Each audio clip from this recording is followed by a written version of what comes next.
ಈ ಅಕ್ಕಿ 10 ಕೆಜಿ ಅಕ್ಕಿ 200 ಯೂನಿಟ್ ಕರೆಂಟ್ಗೆ 1,500 ರೂಪಾಯಿವರೆಗೂ ಕೂಡ ನಿಮಗೆ ಉಳಿತದೆ.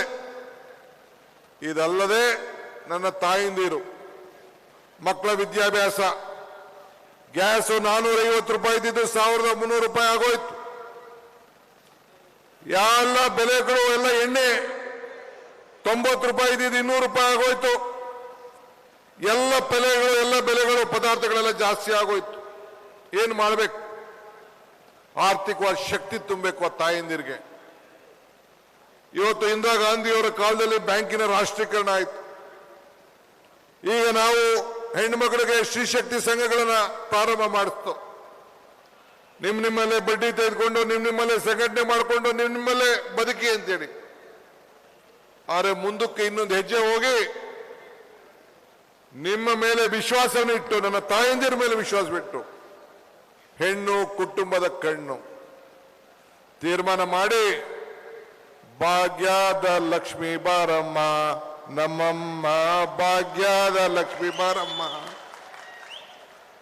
ದರಿದ್ರ ಲಕ್ಷ್ಮಿ ಹೋಗ್ಬೇಕು, ಸಂಕಟ ಲಕ್ಷ್ಮಿ ಹೋಗ್ಬೇಕು.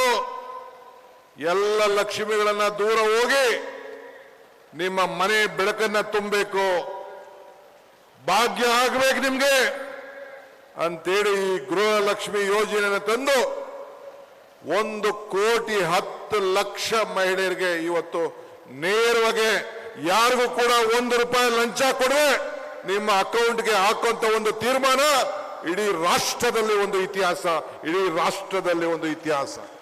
ಇದೇ ಭೂಮಿಲಿ ನಾವು ಯುವನಿಧಿ ಪ್ರಾರಂಭ ಮಾಡ್ದೋ. ಯುವನಿಧಿಯನ್ನು ಪ್ರಾರಂಭ ಮಾಡ್ದೋ. ಸುಮಾರು 1,00,000ಕ್ಕೂ ಹೆಚ್ಚು ಜನ ಯುವಕರೆಲ್ಲ ನೀವೆಲ್ಲ ಸೇರಿದ್ರಿ. ನೀವು 3,000 ರೂಪಾಯಿ ನಿಮ್ಮ ಉದ್ಯೋಗವನ್ನು ಸೃಷ್ಟಿ ಮಾಡಿಕೊಳ್ಳಿಕ್ಕೆ ಕಾಲವನ್ನು 2 ವರ್ಷ ಕೊಡೋಂಗೆ 3,000, 1,500 ರೂಪಾಯಿ ಕೊಡಬೇಕು ಅಂತೇಳಿ. ಹಾಗಂತ ಅಲ್ಲಿಗೆ ಆಗಬಾರ್ದು. ನೀವು ಉದ್ಯೋಗವನ್ನು ಸೃಷ್ಟಿ ಮಾಡಿಕೊಳ್ಳೋ ಜೊತೆಗೆ ಮುಂದಿನ ದಿನದಲ್ಲಿ ನಿಮ್ಗೆ ಅನುಭವ ಆದಮೇಲೆ ನೀವು ಕೂಡ 10 ಜನಕ್ಕೆ ಉದ್ಯೋಗಿಗಳೇ ಆಗಬೇಕು, ಉದ್ಯೋಗವನ್ನು ಕೊಡೋಷ್ಟು ಶಕ್ತಿ ನಿಮಗೆ ಸಿಕ್ಕಬೇಕು ಅನ್ನೋ ದೃಷ್ಟಿಯಿಂದ ಆಯ್ತು ಅನ್ಕೊಂಡು ಸೋನ ಉದ್ಯೋಗವನ್ನು ಕೊಡಿಸ್ಬೇಕು ಅನ್ನೋ ದೃಷ್ಟಿಯಿಂದ ಇವತ್ತು ಇಂತಹ ಒಂದು ಕಾರ್ಯಕ್ರಮವನ್ನು ನಾವು ರೂಪಿಸಿದ್ದೇವೆ. ಹಂಗೆ ಈ 5 ಬೆರಳು, ಈ 5 ಗ್ಯಾರಂಟಿಗಳು ಈ ಹಸ್ತಕ್ಕೆ ಶಕ್ತಿ ತುಂಬಿದೆ, ನಿಮ್ಗೆ ಶಕ್ತಿ ತುಂಬಿದೆ. ಈ 5 ಬೆರಳು ಇಲ್ಲ ಅಂದ್ರೆ, ಈ ಕೈ ಗಟ್ಟಿ ಆಗ್ಲಿಲ್ಲ ಅಂದ್ರೆ ನಿಮ್ಮ ಬದುಕು ಕೂಡ ಗಟ್ಟಿ ಆಗ್ಲಿಕ್ಕೆ ಸಾಧ್ಯ ಇಲ್ಲ ಅನ್ನೋ ಮಾತನ್ನ ಈ ಸಂದರ್ಭ ಹೇಳಲಿಕ್ಕೆ ನಾನು ಬಯಸ್ತಾ ಇದ್ದೇನೆ. ಕಾಗೋಡು ತಿಮ್ಮಪ್ಪನವ್ರನ್ನ, ಬಂಗಾರಪ್ಪನವ್ರನ್ನ ಈಗ ನಾವು ಸ್ಮರಿಸ್ಕೊಳ್ತಾ ಇದ್ದೇವೆ. ಬಂಗಾರಪ್ಪನವರು ಮುಖ್ಯಮಂತ್ರಿ ಆಗಿದ್ದಾಗ, ಕಾಂಗ್ರೆಸ್ ಸರ್ಕಾರ ಇದ್ದಾಗ ದೇವರಾಜ ಅರಸು ಕಾಲದಲ್ಲಿ ಕೊಟ್ಟಂತ ಕಾರ್ಯಕ್ರಮ ಹುಳುನ್ಗೆ ಭೂಮಿ. ನಾನು, ರಾಹುಲ್ ಗಾಂಧಿಯವರು, ನಿಮ್ಮ ಮುಖಂಡಗಳೆಲ್ಲ ನಾವೆಲ್ಲ ಭಾರತ್ ಜೋಡಿ ಯಾತ್ರೆ ಮಾಡ್ತಾ ಇದ್ದವು. ಚಿತ್ರದುರ್ಗದ ಒಂದು ಮೊಳಕಾಲ್ಮೂರು ತಾಲೂಕಿನಲ್ಲಿ ಟೀಗೋಸ್ಕರ ಒಂದು ಸಣ್ಣ ಕ್ಯಾಂಟೀನ್ ಹತ್ರ ರಾಹುಲ್ ಗಾಂಧಿ ಅವರು ನಿಲ್ಲಿಸಿದ್ರು. ಒಂದು ತಾಯಿ ಹೆಣ್ಮಗಳು 2 ಸೌತೆಕಾಯಿ ಹಿಡ್ಕೊಂಡ್ಬಂದು ಕೊಟ್ರು. ರಾಹುಲ್ ಗಾಂಧಿ ಅವರು ಕೊಡಕ್ ಬಂದ್ರು, ಕೊಡ್ತಾ ಇದ್ರು. ನಾನು ರಾಹುಲ್ ಗಾಂಧಿ ನನ್ನ ಕೇಳಿದ್ರು, ಏಂತಕ್ಕೆ ಈ ತಾಯಿ ಸೌತೆಕಾಯಿ ಕೊಡ್ತಾರೆ, ಏನ್ ಮಾತಾಡ್ತಾ ಇದ್ದಾರೆ, ಏನ್ ಹೇಳ್ತಾ ಇದ್ದಾರಂತೆ. ಆ ತಾಯಿ ಹೇಳಿದ್ರು, ಅಪ್ಪ ನಿಮ್ಮ ಅಜ್ಜಿ ಇಂದಿರಾ ಗಾಂಧಿ ಕೊಟ್ಟಂತ ಜಮೀನಿದು, ಆ ಜಮೀನಿಂದ ಈ ಸೌತೆಕಾಯಿ ನಾನು ಬೆಳೆದಿದ್ದೀನಿ, ತಗೊಳಪ್ಪ ಅಂತ ಹೇಳಿ ಆ ತಾಯಿ ರಾಹುಲ್ ಗಾಂಧಿ ಅವರಿಗೆ ಕೊಟ್ಟದ್ದನ್ನ ಈ ಕಣ್ಣು ನೋಡಿ, ಈ ಕಿವಿ ಕೇಳಿ ಸಾಕ್ಷಿ ಆಯ್ತು. ಮೊನ್ನೆ ಒಂದು 3-4 ತಿಂಗಳಲ್ಲಿ ಆ ತಾಯಿ ವಿಧಿವಶವಾದ್ರು, ವಯಸ್ಸಾಗಿತ್ತು. ಇದು ಈ ದೇಶದ ಇತಿಹಾಸ.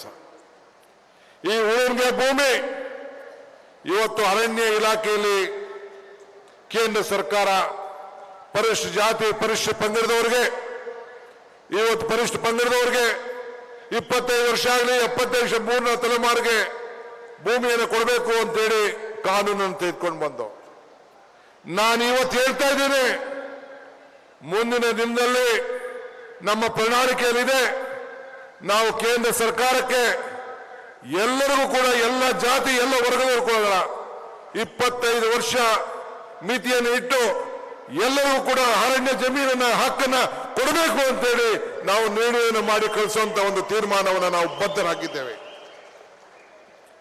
ನಾನು ಕಾಂಗ್ರೆಸ್ ಪಕ್ಷದ ಅಧ್ಯಕ್ಷನಾಗಿ ಈ ಜಿಲ್ಲೆಗೆ ಬಂದು ಪ್ರವಾಸ ಮಾಡಿದಾಗ ಈ ಶಿವಮೊಗ್ಗ ಜನತೆ ಮೊಳಕಾಲ್ಮೂರಿನಿಂದ ಹಿಡಿದು ನಮ್ಮ ಏನು ಶಿಕಾರಿಪುರದ ರೈತರು, ಬಡವರು, ನಮ್ಮ ಎಲ್ಲ ಲಂಬಾಣಿ ಜನಾಂಗ ಎಲ್ಲ ಕೂಡ ತಾಯಂದಿರು, ಗ್ರಾಮೀಣ ಪ್ರದೇಶದ ನಮ್ಮ ಶಿವಮೊಗ್ಗ ಗ್ರಾಮೀಣ ಪ್ರದೇಶದ ನಾನು ಹೋದಾಗ ಎಲ್ಲ ಕೂಡ ಅವರ ನೋವನ್ನು ಹೇಳ್ಕೊಂಡ್ರು.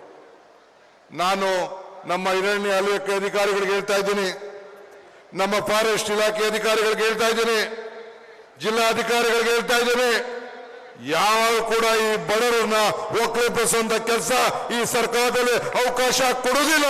ಇದು ನಮ್ಮ ಸಂಕಲ್ಪ. ಇದು ಸಂಕಲ್ಪ. ಹಿಂದೆ ಶರಾವತಿ ಯೋಜನೆ ಪೂರ್ವನಾಯಕ್ ಶಾರದಾ ಪೂರ್ವನಾಯಕ್ ಅವರು ಹೇಳ್ತಾ ಇದ್ರು, ಶರಾವತಿ ಯೋಜನೆಯ ಸಂಬಂಧಪಟ್ಟಂತೆ ಆ ಜಮೀನಿನ ರಕ್ಷಣೆ ಮಾಡುವಂಥದ್ದು. ನಾವು ನಿಮ್ಮೆಲ್ಲರೂ ಕೂಡ ರಕ್ಷಣೆ ಮಾಡಬೇಕು ಅಂತೇಳಿ ನಮಗೆ ಬದ್ಧತೆ ಇದೆ. ಇವತ್ತು ನಾವು ಕಾಂಗ್ರೆಸ್ ಸರ್ಕಾರ ಇವತ್ತು ನಾವು ಬಡತನದ ಮೇಲೆ ಯುದ್ಧ ಮಾಡ್ತಾ ಇದ್ದೇವೆ ಹೊರತು ಬಡವರ ಮೇಲೆ ಯುದ್ಧ ಮಾಡ್ತಾ ಇಲ್ಲ. ಬಡತನದ ಮೇಲೆ ಯುದ್ಧ ಮಾಡ್ತಾ ಇದ್ದೀವಿ. ಬಡತನ ನಿರ್ಮೂಲನೆ ಮಾಡಬೇಕು ಅಂತ ಮಾಡ್ತಾ ಇದ್ದೀವಿ. ನ್ಯೂಸ್ ಫಸ್ಟ್, ನಿರ್ಭೀತಿಯಿಂದ ನಿಮ್ಮ ಪರವಾಗಿ.